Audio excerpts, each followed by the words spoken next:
Hello students, I am to deal with your paper 5 Principles of Criticism.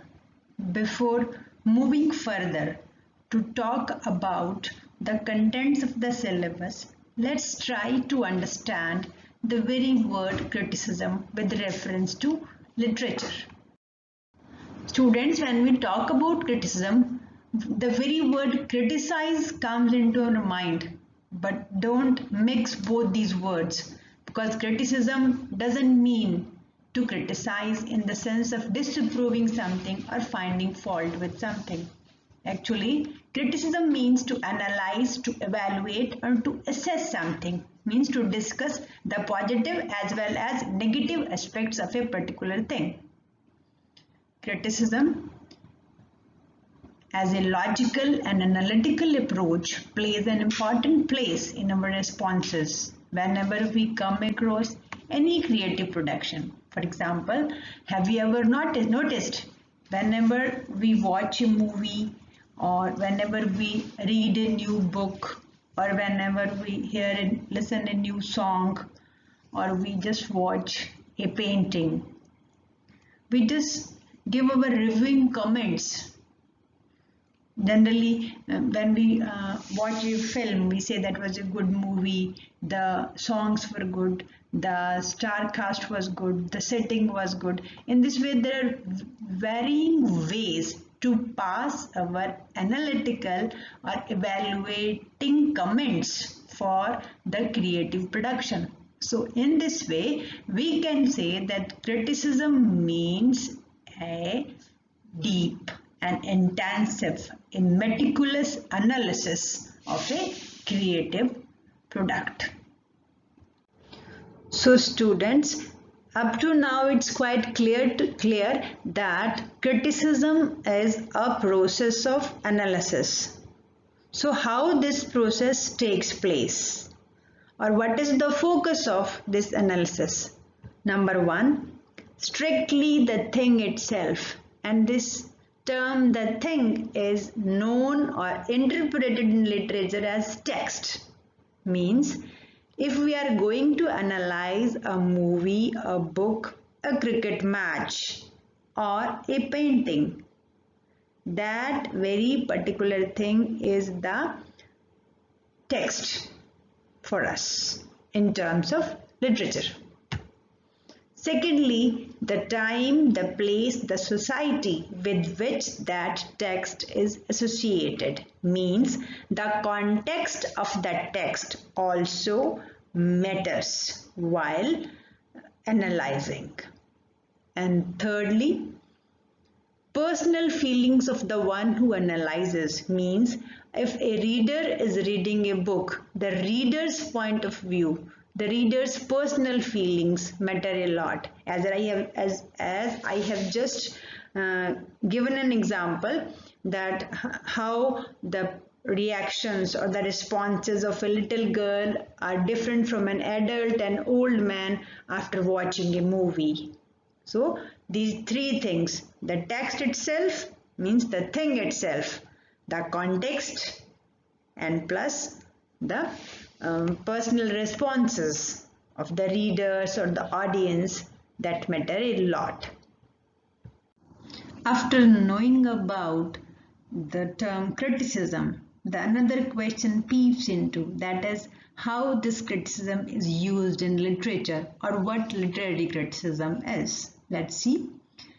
Literary criticism is the study, evaluation and interpretation of literature, that is literary texts like a poem, a novel, a play, etc. Literary criticism helps us understand a text in relation to the author, culture, contemporary society and other texts as well. Here, I just want to draw your attention that during your undergraduate classes, you have written many a times the critical appreciation of a poem, critical appreciation of a story, critical appreciation of a novel. At that time, you used to talk about the contents of that very text and also the style of that very text. means content and the style. These two things were kept in mind. So literary criticism is just a wider term.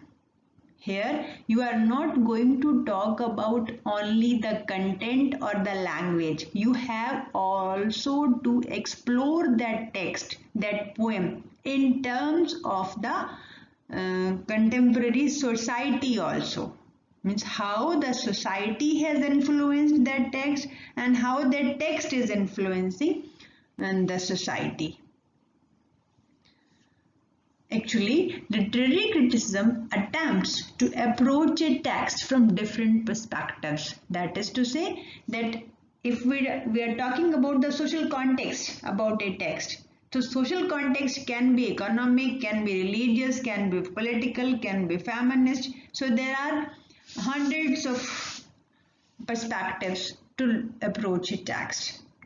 And when we approach a text with different lenses, then we find that a text is not always have a singular meaning. For example, a nature poem is not only a simple pictorial description of nature. It also gives us a message to be environment friendly. For example, Wordsworth's poems are there. Thus, we can say that literary criticism is an extension, the act of interpretation. We try to interpret the literary text, and in that very interpretation we talk about the subject matter, we talk about the language, but when we try to interpret that text in terms of its wider context, it takes the shape of literary criticism. There are masters of literary criticism in literature, and in this paper, Principles of Criticism, we are going to study them in detail. In our previous, you must have studied Wordsworth's Preface to Lyrical Ballads. So William Wordsworth is also a critic, and how beautifully in this very article, Preface to Lyrical Ballads, he has explained the birth of a poem, that how a poem takes place. So as far as your syllabus for this paper is concerned, you are going to study critics. Some of them are poetry critics, some of them are play critics. Let's see who are they. This is your syllabus. It is divided into 5 units. In the unit 1, you are going to study Indian aesthetics. There is Bharat Muni's Natashastra, Kuntaka's Vakrokti Jivitam, and unit 2, from India we'll go back to Greece. You are to study Aristotle's on the art of poetry. Then another one is Bratchard's on epic theatre, and in the unit 3 we'll talk about poetry. There are poet critics T.S. Eliot and Clarence Brooks, and in unit 5th there are some new critics Jacques Derrida and Michel Foucault. In the unit 5 there is one feminist critic Ellen Showalter, and Abdul Jan Muhammad and David Lloyd's article is also there. And the third one is Homi K. Bhaba's article, Cultural Diversity and Cultural Difference.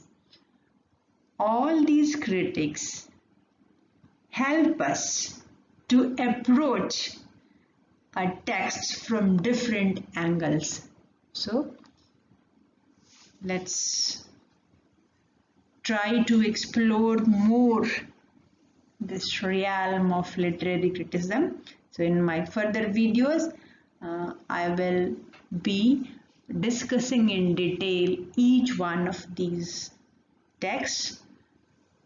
I hope by now you have a clear idea of what criticism is and what literary criticism is.